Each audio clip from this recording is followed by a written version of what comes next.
श्री शिवाय नमस्तुभ्यम। हर हर महादेव। पंडित प्रदीप जी मिश्रा द्वारा श्री शिव महापुराण कथा मेरठ उत्तर प्रदेश में शुरू हो गई है। ये 7 दिवसीय शिव महापुराण कथा है जो 15 दिसंबर से लेकर 21 दिसंबर 2024 तक चलेगी।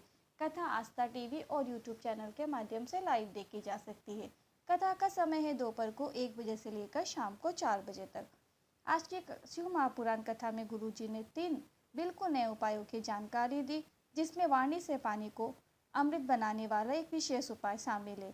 ये उपाय कब करना है, कैसे करना है, क्या लाभ होगा, इसके लिए आप वीडियो को पूरा देखें ताकि कोई भी उपयोगी जानकारी आपसे ना छूटे। आज 16 दिसंबर 2024 दूसरे दिन की कथा पूर्ण हो चुकी है। कथा में गुरुजी ने कुल मिलाकर 19 उपाय पत्र और उपयोगी जानकारियाँ दी है। सभी की जानकारी आपको इस वीडियो के माध्यम से प्राप्त होगी। यदि किसी कारणवश आप आज की कथा नहीं सुन पाए हो तो पूरी कथा का रसतत्व आपको छोटे से वीडियो के माध्यम से प्राप्त होगा। आइए शुरू करते हैं। कथा शुरू करते गुरुजी ने कहा, मानव जन्म लेने के 2 कारण हैं। हमारे पूर्व के कर्मों को भोगने के लिए हमें ये जीवन मिला है और इसके साथ ही फिर वापस हमें इस मृत्यु लोक में जन्म ना लेना पड़े, इसीलिए भी हमें जन्म मिला है। बढ़ते कथा की दूसरी विशेष जानकारी की ओर गुरुजी ने कहा, आज 16 दिसंबर का दिन है। आद्रा का नक्षत्र है और सोमवार का दिन है। आद्रा के नक्षत्र है 1000 शिवलिंग का फल आपको एक दिन में आज के दिन प्राप्त हो जाता है।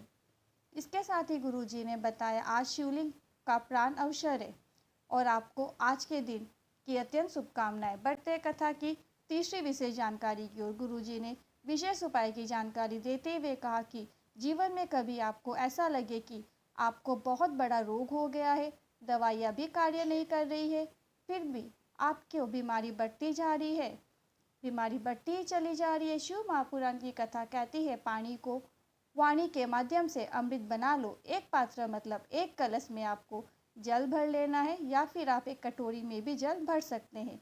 इसके बाद आपको ओम नमः शिवाय या फिर नमः शिवाय या फिर श्री शिवाय नमस्तुभ्यम बोलते हुए उस कलश में जो जल है, जिस कटोरी में वो जल है, उसको देखते हुए 108 बार आपको मंत्र का जाप करना है। जो मंत्र आप बोलेंगे उसी मंत्र का आपको उपयोग 108 बार करना है। आपको एक मंत्र का उच्चारण 108 बार करना है, मंत्र बार बार बदलना नहीं है।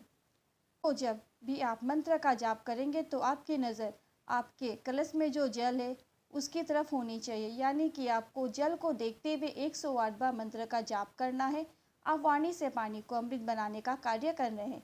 108 बार श्री शिवाय नमस्तुभ्यम या फिर नमः शिवाय या फिर ओम नमः शिवाय मंत्र का जाप करने के बाद आपको उस कलश का जल शिवलिंग पर अर्पित कर देना है और थोड़ा सा जल आपको उसी रूप में प्राप्त कर लेना है और उस प्राप्त किए हुए जल को आपको दिन में 3 बार आचमन करना है।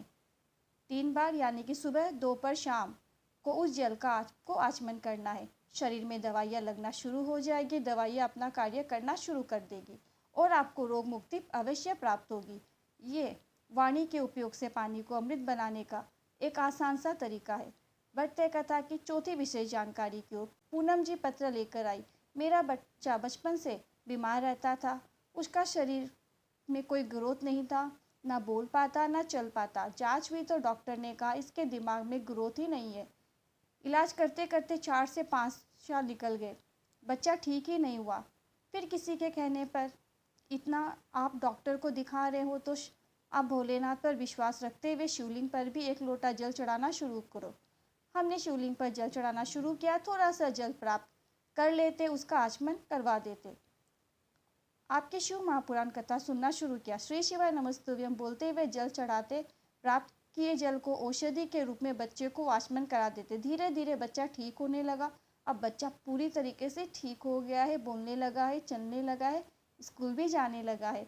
अब वो पूरी तरह से ठीक हो गया है। इसी का आभार व्यक्त करने कथा पंडाल में आए हैं। बढ़ते कथा की 5वीं विशेष जानकारी की ओर गुरुजी ने कहा, अगर आपके घर में कोई ऐसा बच्चा है जो बहुत चिड़चिड़ा रहता है, पढ़ाई में उसका मन नहीं लगता, चित्रवृत्ति उसकी स्थिर नहीं रहती, आपको 1 कलश जल भर लेना है और उस जल से भरे हुए कलश का जल को देखते हुए श्री शिवाय नमस्तुभ्यम मंत्र का 108 बार जाप करना है। जल को देखते हुए ही जाप करना है। इस बात का आपको विशेष रूप से ध्यान रखना है। इसके बाद इस जल को आपको शिवलिंग पर चढ़ाकर थोड़ा सा जल प्राप्त कर लेना है और उस बच्चे को एक दिन में 3 बार उस जल का आचमन कराना शुरू कर देना है, पिला देना है। थोड़ा सा ही प्राप्त करेंगे, थोड़ा थोड़ा ही आपको 3 बार आचमन करवा देना है।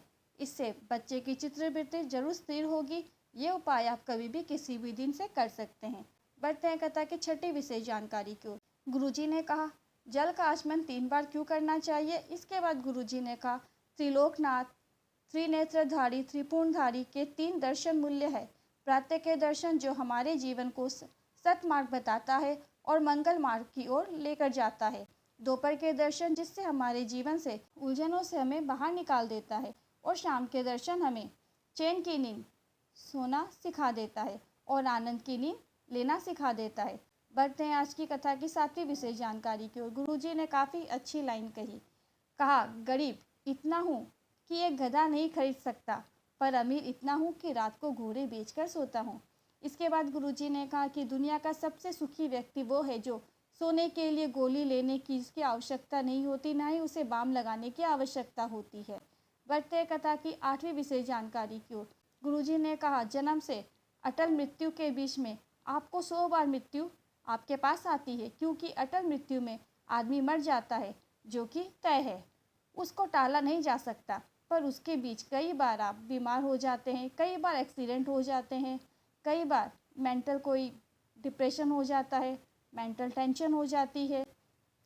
इस प्रकार से अटल मृत्यु के पहले 100 बार आपकी मृत्यु आपके पास आती है, जिसे टालने का कार्य 1 लोटा जल करता है।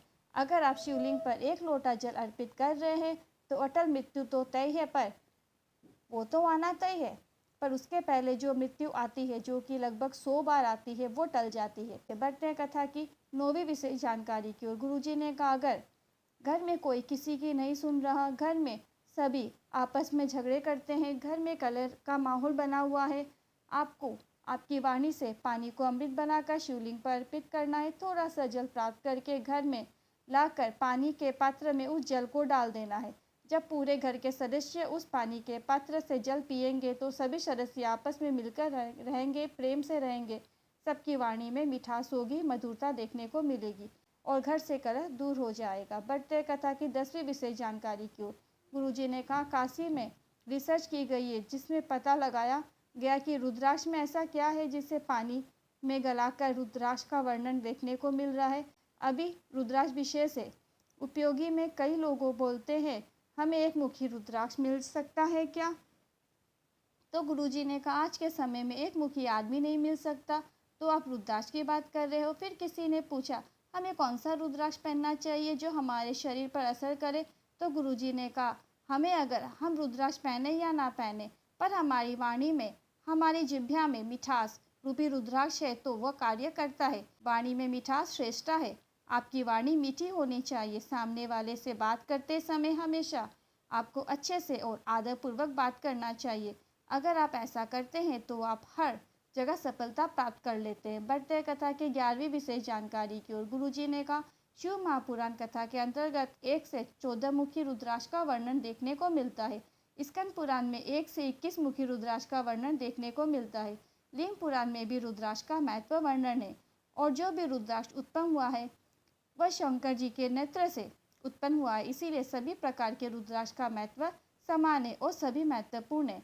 बढ़ते हैं कथा की 12वीं विशेष जानकारी की ओर। गुरुजी ने कहा, शिव महापुराण की कथा कहती है, नमः शिवाय या फिर ओम नमः शिवाय या फिर श्री शिवाय नमस्तुभ्यम या फिर रुद्राक्ष, इन सभी चीज़ों को अगर आप अपने पास संभाल कर रखते हैं या फिर इनका जाप करते हैं, रुद्राक्ष अपने पास रखते हैं, तो हमारे जीवन का कल्याण होता है। बढ़ते कथा की 13वीं विशेष जानकारी की ओर। गुरुजी ने कहा, शिव महापुराण की कथा में आते हो तो 2 चीज़ों को अपने घर में रख कर आओ, पहला है जेवर और दूसरा है तेवर।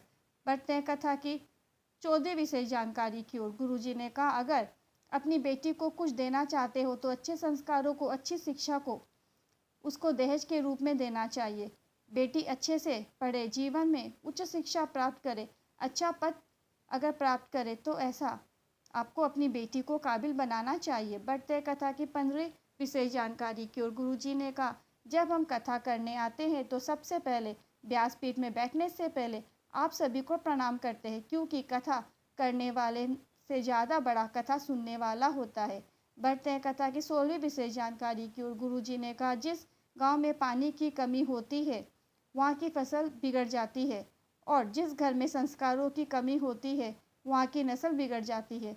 बढ़ते हैं कथा की 17वीं विशेष जानकारी की ओर। मंजू देवी जी पत्र लेकर आई।